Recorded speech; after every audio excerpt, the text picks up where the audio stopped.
semuanya? Mari kita membaca doa menurut agama dan kepercayaannya masing-masing. Berdoa dimulai. Berdoa selesai. Siapa yang tidak hadir untuk hari ini? Haikal Radito sama Ari saja. Kita telah belajar tentang masalah sosial. Korupsi salah satu masalah sosial yang telah kita pelajari. Pengertian korupsi, bentuk-bentuk korupsi, kemudian ada lagi penyebab korupsi. Itu yang telah kita pelajari dalam pertemuan minggu lalu. Oke, mari kita perhatikan poin berikut ini. Tahukah Anda siapa mereka? Justinus Bocasi. Dalam materi tentang perilaku menyimpang, kita kenal dengan istilah kejahatan kerah putih itu dilakukan oleh orang-orang yang mempunyai kekuasaan dan wewenang. Nah, ini juga termasuk dalam kategori sebagai kejahatan kerah putih. Kita lanjut untuk pembahasan berikutnya.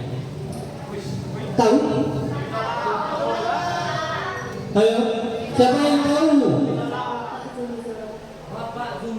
Oke, ini adalah Zumi Zola, mantan gubernur provinsi Jambi. Kita lihat di sini. Apa kasus yang dialami Zumi Zola itu? Silakan yang tahu angkatkan. Kasus yang dialami oleh Bapak Zumi Zola ini yaitu korupsi yang mencapai miliaran rupiah.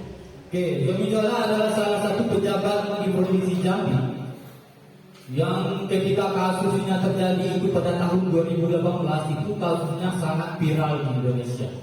Kenapa viral? Karena pelakunya bukan satu orang. Ada sekitar 60 orang tersandung kasus korupsi, termasuk Zumi Zola itu sendiri. Hampir 45 miliar uang yang dikorupsi secara berjamaah oleh pejabat-pejabat provinsi Jambi. Mari kita saksikan video yang Bapak siapkan ini. Tidak sulit untuk mengerti bahwa korupsi merupakan tindakan terlarang yang akan menggerogoti negara. Tapi banyak yang tidak menyadari bahwa korban sebenarnya dari tindakan korupsi adalah rakyat. Ya, diri kita sendiri. Apa yang bisa kita lakukan sebagai seorang pelajar agar Indonesia itu bebas dari korupsi? Nah, ini adalah tugas kita, membuat poster atau pamflet pendidikan anti korupsi. Silakan duduk berdasarkan kelompoknya masing-masing. Jadi tugas sebagai seorang pelajar itu adalah selain menjadikan nilai-nilai anti korupsi itu sebagai kepribadiannya, kita juga bisa melakukan pembuatan pamflet. Nah, Bapak akan membagikan LKPD-nya.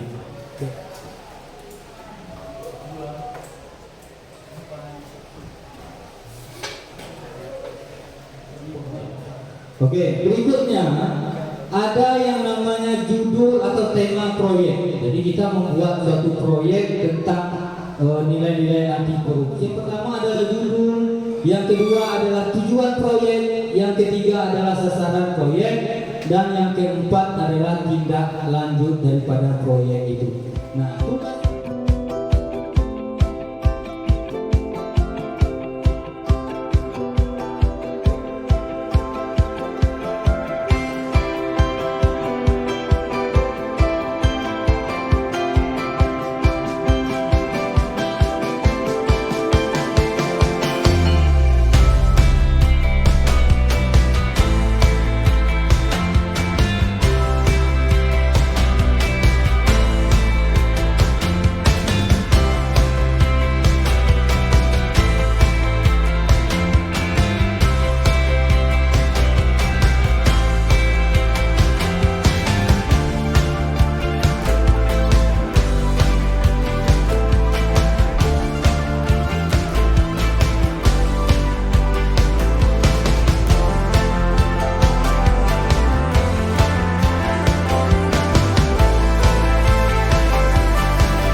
Assalamualaikum warahmatullahi wabarakatuh. Kami dari kelompok 2 akan mempresentasikan pamflet atau poster kami. Sebelumnya izinkan saya memperkenalkan diri. Nama saya Nadia Fadila dan teman saya ada Silvi Mira, Dian Aulia, dan Nora Nasriati. Baiklah, untuk memulai materi pada hari ini, saya akan memberikan kepada Dian. Judul atau tema proyek kali ini adalah korupsi berawal dari hal-hal kecil.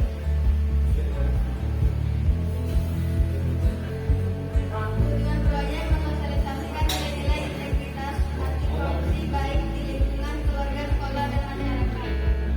Tindakan lanjut proyek adalah pamflet atau poster nantinya akan disosialisasikan melalui akun media sosial masing-masing anggota. Deskripsi pamflet.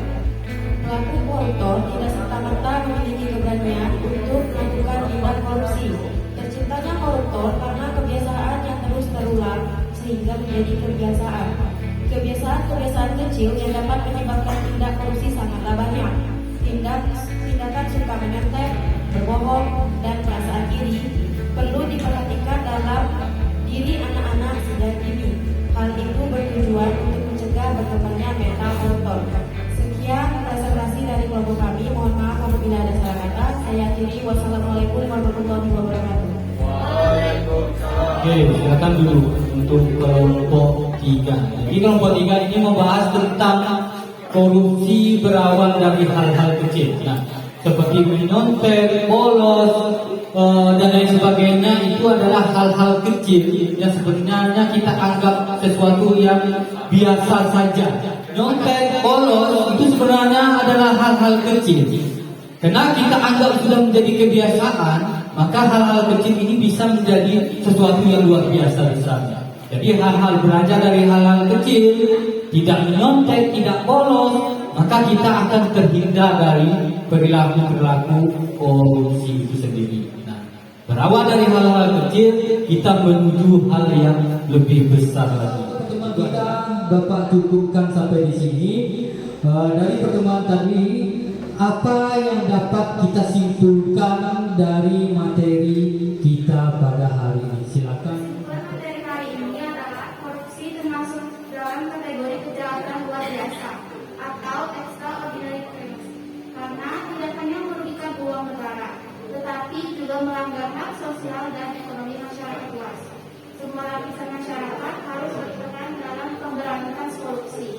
Sebagai seorang pelajar dan sekaligus generasi penerus bangsa, peran yang bisa dilakukan adalah ikut mensosialisasikan nilai-nilai anti korupsi, dan yang tidak kalah penting adalah menjadikan nilai-nilai anti korupsi sebagai kepribadian dan pedoman dalam bertingkah laku. Jadi itu adalah kesimpulan materi kita pada hari ini. Jadi ada poin penting di sana. Selain sebagai pelajar itu mensosialisasikan nilai-nilai anti korupsi, kita juga harus mempedomani, menjadikan nilai-nilai anti korupsi itu sebagai kepribadian kita atau pedoman kita dalam bertingkah laku dalam kehidupan bermasyarakat. Jadi dalam pertemuan kita pada hari ini, Anda telah membuat pamflet dan poster tentang anti korupsi. Nah, poster dan pamflet anti korupsi ini nantinya harus Anda sosialisasikan melalui media sosial. Nah, contohnya misalnya si kelompok satu misalnya masing-masing anggota punya media sosial, bisa Instagram, kemudian Facebook, Twitter dan lain sebagainya, atau bahkan TikTok boleh diposting. Poster dan pamflet ini nantinya yang paling baik akan ditampilkan di media sosial sekolah. Oke, Bapak rasa cukup untuk pertemuan kita pada hari ini. Silakan ketua kelas disiapkan kelasnya terlebih dahulu. Siap. Sebelum kita mengakhiri pertemuan pada kali ini, alangkah baiknya kita berdoa menurut agama dan kepercayaan kita masing-masing. Berdoa dimulai. Berdoa selesai. Beri salam. Oke, Waalaikumsalam warahmatullahi wabarakatuh.